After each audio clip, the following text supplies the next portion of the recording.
आज की कहानी है टुक्कन की अम्मा। ऐसी अच्छी कहानियाँ सुनने के लिए आप मेरे चैनल को सब्सक्राइब कीजिए। अम्मा, नून कम है तरकारी में। चूल्हे के पास बैठा टुक्कन खाने का पहला निवाला मुंह में रखते हुए बोल पड़ा।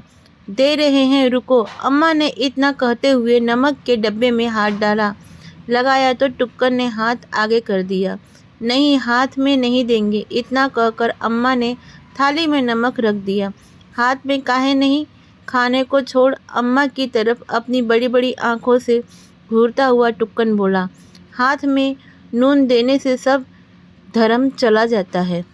रोटी सेकती हुई अम्मा ने जवाब दिया। कहाँ चला जाता है? वो अब भी अम्मा को घूर रहा था। हम तुमको नून दे देंगे तो हमारा धर्म तुमको चला जाएगा, तो उससे क्या होगा? टुक्कन की तरफ देखते हुए माँ के हाथ पर सेक लग गया तो वो तड़पते हुए बोली, तुम्हारी बक कहीं में हाथ जल गया। चलो चुपचाप खाना खाओ। टुक्कन ने इसी के साथ अम्मा के हाथ से मार भी खा ली। अब जब माँ टुक्कन को नमक देती वो जानबूझकर हाथ आगे करता और माँ के हाथ पर नमक न रखने पर यही सवाल पूछता। माँ अब उसके इस सवाल से चिढ़ने लगी थी, लेकिन समय बीतने के साथ टुक्कन ने ये सवाल पूछना छोड़ दिया। गरीब की जिंदगी सांप सीढ़ी के खेल जैसी होती है। कब ऊंचाई छूती खुशियाँ को मुसीबत का सांप डस ले और कब गरीब आसमान से सीधा जमीन पर आ पहुँचे, कह नहीं सकते हैं। इधर भी यही हुआ। एक दिन अम्मा बीमार पड़ी।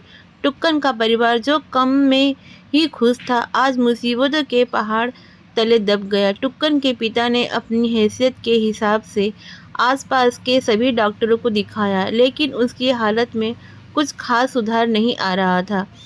टुक्कन की अम्मा की बिगड़ती हालत और बढ़ रहे कर्जे की मार उसके पिता की हिम्मत और उसकी उम्मीदों को तोड़ रही थी।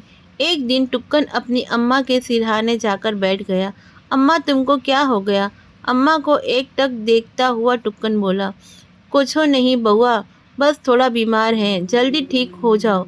टुक्कन की तरफ देखकर जबरदस्ती मुस्कुराते हुए अम्मा ने जवाब दिया। बीमार इसे कहते हैं अम्मा, इस कर्म का खेल है। बाबू किए होंगे कोनो पाप जिसकी सजा भोग रहे हैं। हम भारतीयों के लिए हमारी पीड़ा का कारण हमेशा हमारे किए गए पापों को ही माना जाता है। शायद गरीबी ही इससे बड़ा पाप है, इसलिए गरीब को ही सबसे ज़्यादा सज़ा मिलती है। जाओ देखो, पापा खाना बना लिए हो तो लेके खा लो। अम्मा टुक्कन के सामने रोना नहीं चाहती थी। टुक्कन एकदम शांत था, शायद कुछ सोच रहा था। वो अक्सर यही करता था। जब कोई बात उसके मन में गड़ जाती तो वो तब तक सोचता जब तक उसे का नन्हा दिमाग कोई निष्कर्ष निकाल न ले। शायद टुक्कन ने सोच लिया था, इसीलिए भागता हुआ चूल्हे के पास गया और जब तक उसके पिता उसे खाना खाने को कहते तब तक भागता हुआ फिर अम्मा के पास पहुंच गया।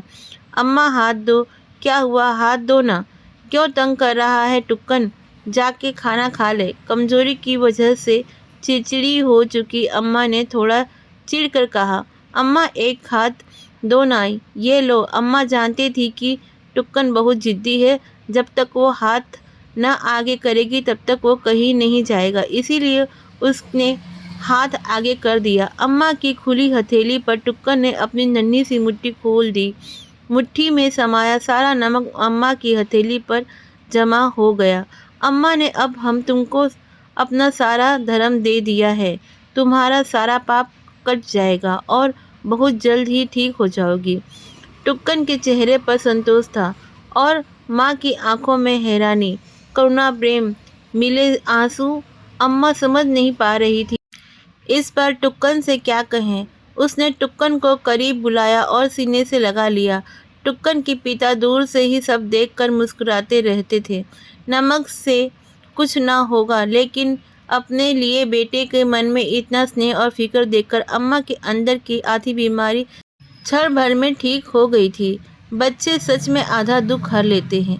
आपको ये कहानी पसंद आई तो ज़रूर मेरे चैनल को सब्सक्राइब, लाइक, शेयर कीजिए।